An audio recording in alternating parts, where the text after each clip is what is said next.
शेतकऱ्यांसाठी आजच्या सर्वात मोठ्या टॉप आणि ठळक बातम्या आपण या ठिकाणी पाहतोय। पहिलीच बातमी निघते, हिमाचल काश्मीर पुन्हा गोठलं, महाराष्ट्रात आज वादळी पावसाचा अंदाज, हवामान विभागाचा अंदाज।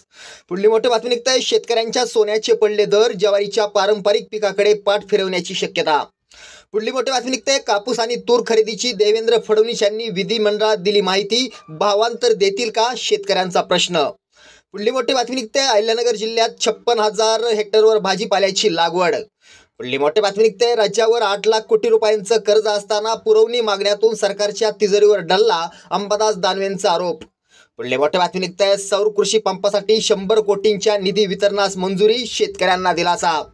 पुढली मोठी बातमी निघते, यावर्षी किती कापूस खरेदी केला, किती नाकारला, उच्च न्यायालयाची कापूस महामंडळाला विचारणा। पुढली मोठी बातमी निघते, स्वाभिमानी शेतकरी संघटनेकडून मराठीच्या मुद्द्यावर बँकेत राडा, मराठी न बोलता येणाऱ्या मॅनेजरला धरलं धारेवर। पुढली मोठी बातमी निघते, अस्मानी संकटात सापडलेल्या शेतकऱ्यांची पीक विमा कंपनीकडून थट्टा, हजारो शेतकऱ्यांच्या खात्यावर अगदी टटपुंजी रक्कम। पुढली मोठी बातमी निघते, पीक विमा योजनेत मोठा गैरव्यवहार, कृषी मंत्र्यांची विधानसभेत कबुली।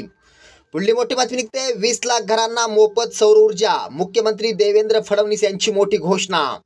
पुढली मोठी बातमी निघते, शक्तीपीठ मधून सरकारमधील दलाल नेत्यांना 50,000 कोटी, राजू शेट्टी यांचा सरकारवर गंभीर आरोप।